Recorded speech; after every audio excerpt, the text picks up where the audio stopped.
As many of you know, there was recently a triple murder in Chapel Hill, North Carolina, committed by a person named Craig Stephen Hicks, who is still alive. This was not a suicide murder.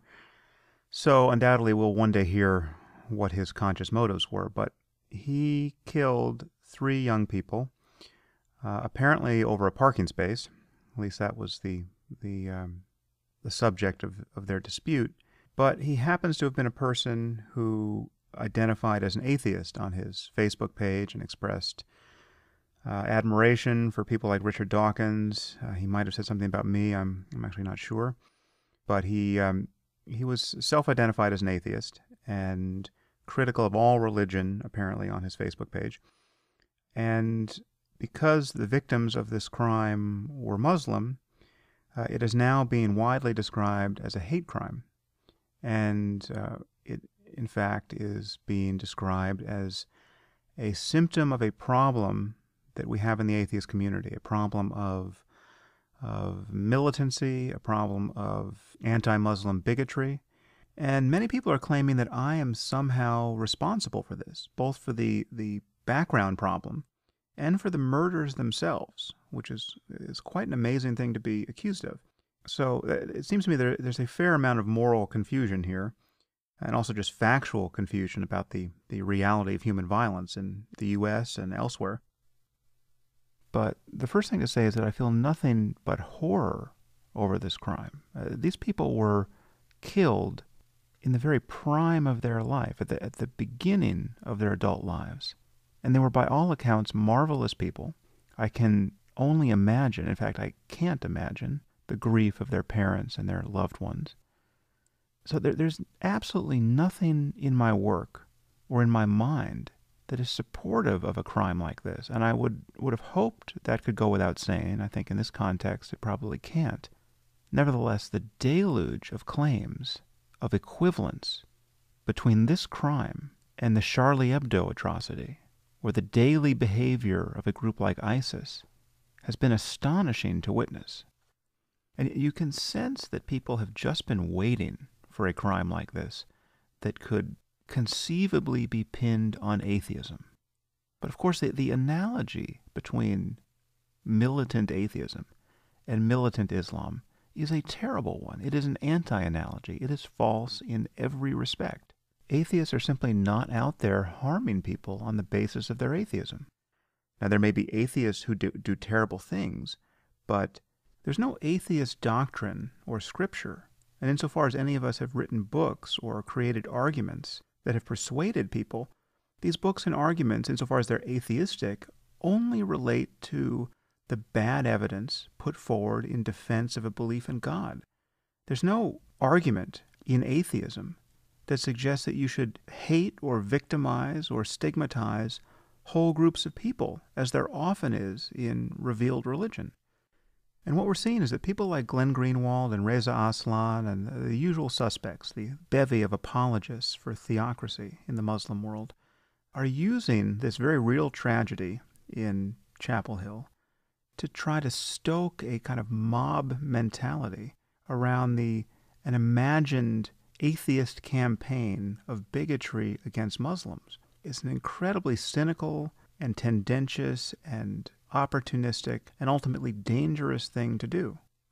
Of course, people like Glenn Greenwald and Reza Aslan are alleging that there's some kind of double standard here, that atheists are so quick to detect a religious motivation in the misbehavior of Muslims worldwide, but when it comes to their own, well, then they discount the role played by atheism. But this is just a total misrepresentation of how an atheist like myself thinks about human violence. It is simply obvious that some instances of Muslim violence have nothing whatsoever to do with Islam, and I would never dream of assigning blame to the religion of Islam for that behavior. And to my knowledge, I never have. And insofar as I'm ever confused about the source of Muslim violence, well then I apologize in advance for that confusion. But the problem, of course, is that there are teachings within Islam that explicitly recommend, in fact demand, violence in certain circumstances, circumstances which we in the 21st century if we are decent human beings, will recognize as being morally insane. Apostasy, blasphemy, adultery, merely holding hands with a man who is not your blood relative or husband, if you are a woman unlucky enough to be born in a country like Afghanistan. These are rather often killing offenses. And the link between the doctrine, as it is understood by Islamists and jihadists at this point, and the behavior is explicit, it's logical, it is absolutely unambiguous. And yet this doesn't prevent people from denying it at every turn. Now, there is no such link between atheism or secularism and violence of any kind, in any circumstance. There's nothing about rejecting the truth claims of religious dogmatists. There's nothing about doubting that the universe has a creator that suggests that violence in certain circumstances is necessary or even acceptable. And all the people who are comparing these murders to Charlie Hebdo or to ISIS, as insane as that sounds, are really trivializing a kind of violence that threatens to destabilize much of the world. And ironically, it is violence whose principal victims are Muslim. I would also point out that the idea that there's some kind of epidemic of hate crime against Muslims in the United States is totally at odds with the facts. You need only check the FBI website, and you'll see that there is no such wave of religious bigotry directed against Muslims or directed against anyone at all, in fact. Hate crime is a very rare offense. 5 people were murdered on the basis of hate crime in 2013. And when you look at the hate crimes directed at people based on religious bigotry, the crimes against Jews based on anti-Semitism outnumber the crimes against Muslims 5-1. And this is every year, and this is even in 2002 in the immediate aftermath of 9/11. So if we're going to be concerned about hate crime in the U.S., we should be concerned about anti-Semitism before we worry about anti-Muslim hate crime. And the level of anti-Semitism in the U.S. is minuscule when you're talking about violence against persons. Now, I wouldn't say the same thing of France, but in the U.S., it is virtually a non-problem, especially when you compare it to the tens of thousands of ordinary murders and rapes and aggravated assaults that happen on the basis of purely interpersonal violence. People are saying that this could not possibly have been a triple murder born of a neighbor's dispute over a parking space. But this is the most common form of interpersonal violence. It never makes sense on paper. You're talking about people who fail to regulate their emotional states, and they have, in the U.S., ready access to weaponry that makes it incredibly easy to kill someone impulsively. So hate crime per se is not a major problem, and the people who are trying to whip up a frenzy of concern over the ambient level of bigotry and intolerance and violence against Muslims in the U.S. are really trying to engineer a kind of moral panic designed to distract people from the real problems that Muslims face, and that we all face, frankly, which is this basic incompatibility between a 7th century theocracy and our collective aspiration to build a truly pluralistic and global civil society. You can understand this all through the lens of free speech, right? This is all you need to consider. A phenomenon like Charlie Hebdo or the satanic verses. And for some reason, people on the left have aligned themselves with theocrats and people who are truly intolerant of the very liberal values that apologists for Islam think they're enunciating. As I've said before, tolerance of intolerance is just cowardice, and it's a cowardice that's increasingly consequential. So this analogy between so-called militant atheism and militant Islam is essentially a moral hoax. The thing that very few people seem able to distinguish, and the distinction that Greenwald and Aslan obfuscate at every opportunity, is the difference between criticizing ideas and their results in the world and hating people as people because they belong to a certain group, or because they have a certain skin color, or because they came from a certain country. There is no connection between those two orientations. The latter is, of course, bigotry, and I would condemn it as harshly as anyone would hope.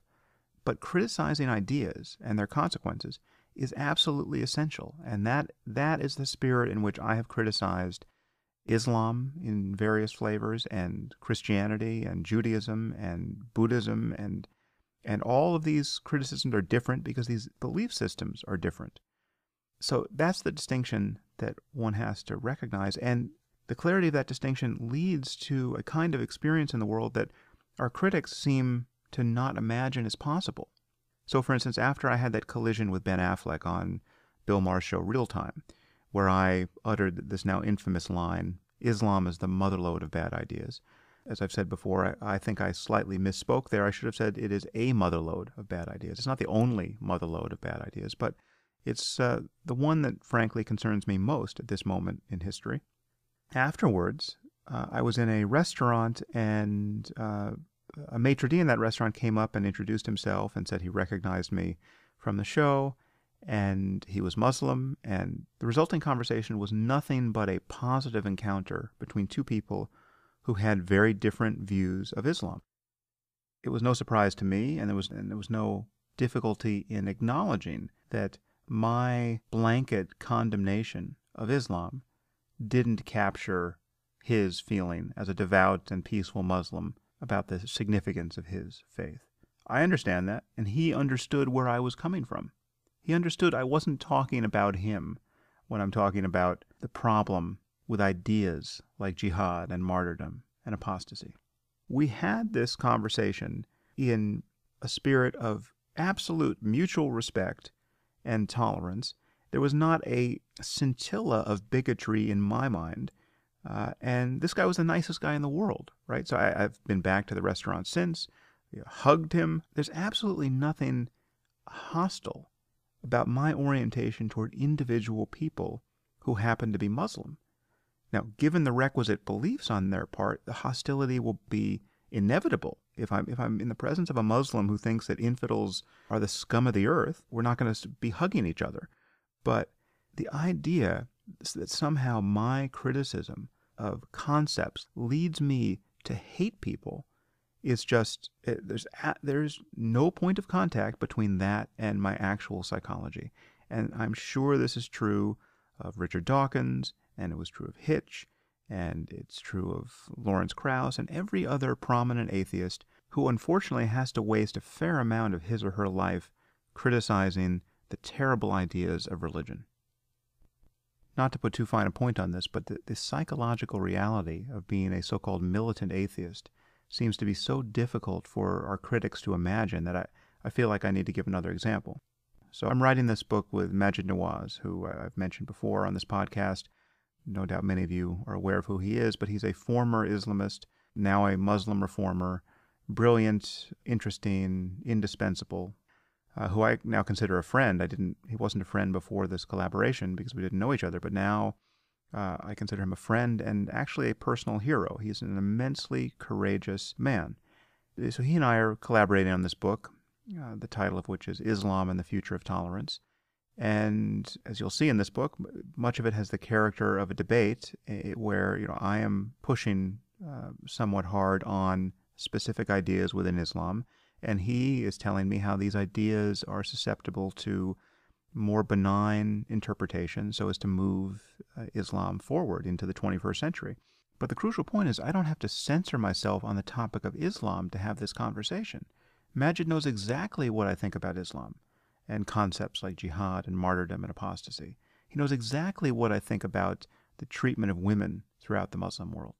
There is no contradiction between having a civil but nonetheless hard-hitting and searching conversation about a very important, even inflammatory topic, and having a positive ethical orientation toward the person you're arguing with. I actually said something to this effect in a recent Washington Post article, and Glenn Greenwald linked to this on Twitter, saying that Sam Harris wants us to know that he has a Muslim friend. So he's accusing me of using the "some of my best friends are black" defense. And he also branded Maajid as a critic of Islam, dismissing him as a mere critic of Islam, and therefore, of course, he's the kind of Muslim I would associate with. He treats Majid like an Uncle Tom. And please remember, this is coming from a gay Jew living safely outside the Muslim world who would be hurled from a rooftop any place within it.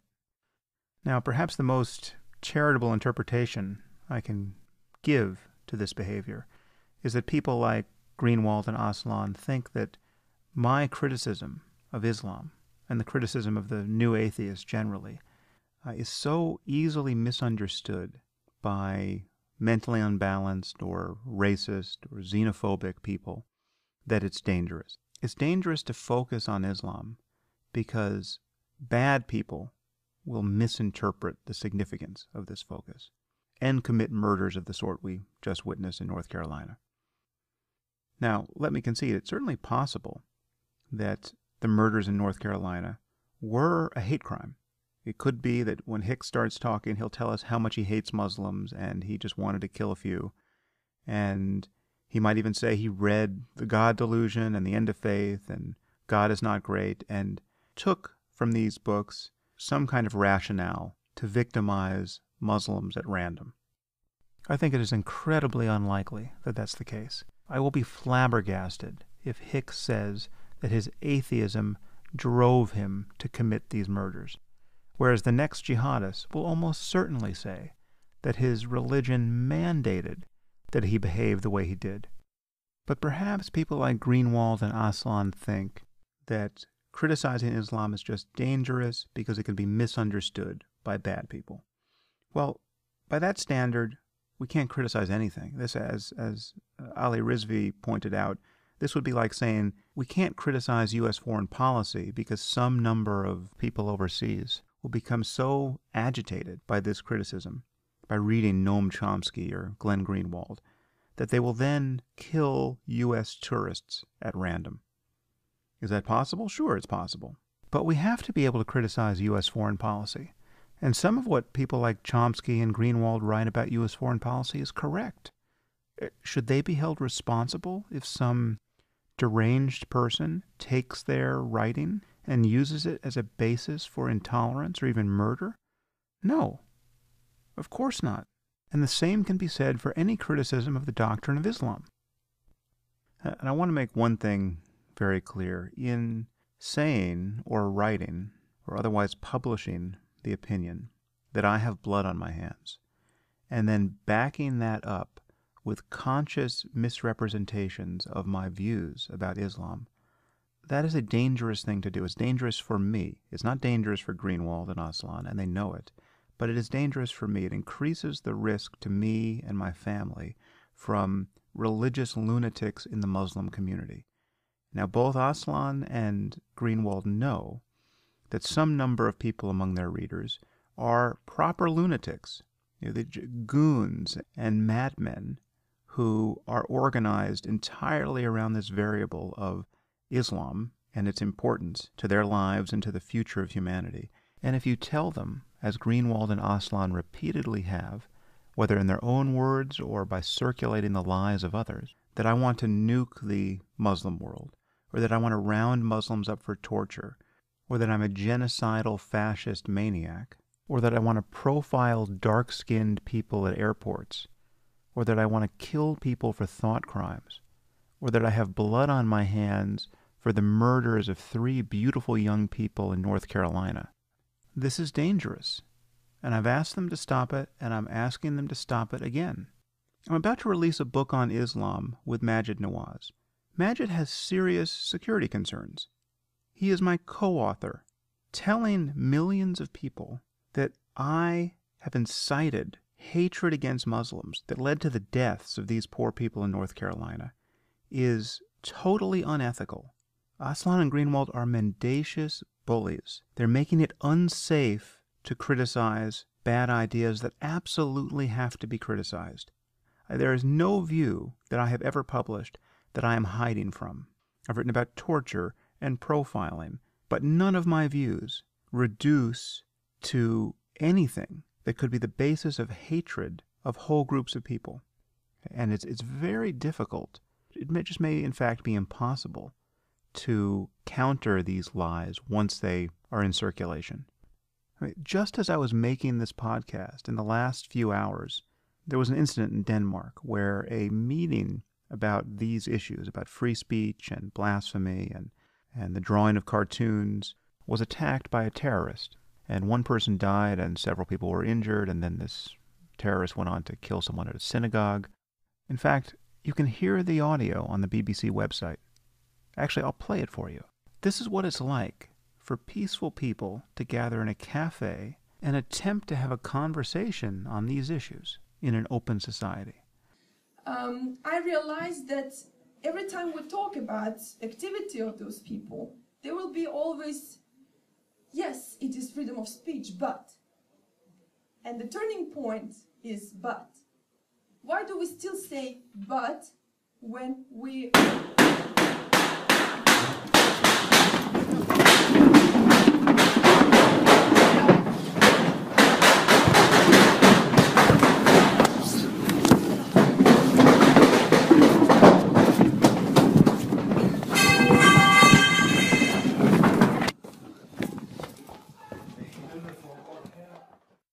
You have to ask yourself, what kind of world do you want to live in?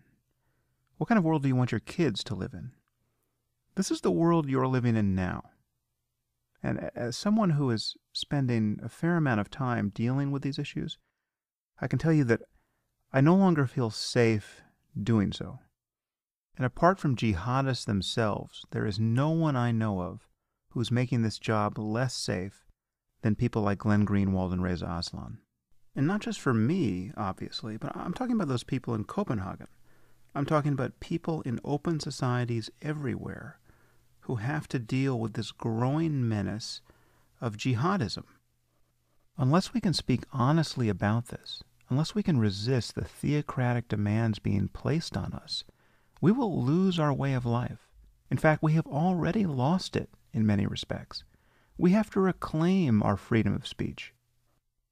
So if you care about living in an open society that doesn't more and more resemble Jerusalem or Beirut, if you care about free speech, real freedom of speech, not merely its political guarantee, but the reality of being able to speak about what you need to speak about in public without being murdered by some maniac or without having to spend the rest of your life being hunted by a religious mob, if you care about my work or the work of other secularists and atheists, or that of Muslim reformers like Maajid Nawaz, or apostates like Ayaan Hirsi Ali, if you care about our ability to notice and criticize and correct for bad ideas, then you have to condemn this behavior. You have to condemn the deliberate manufacture of lies designed to make it unsafe to have honest conversations. So, please push back against this. Please lose your patience for shocking displays of intellectual dishonesty on the part of people like Glenn Greenwald and Reza Aslan, and all the other commentators who obfuscate the plain reality of religious fanaticism. Your response to this really matters. The things you do on your own blogs and on social media and in comment threads really make a difference. Thanks for your help.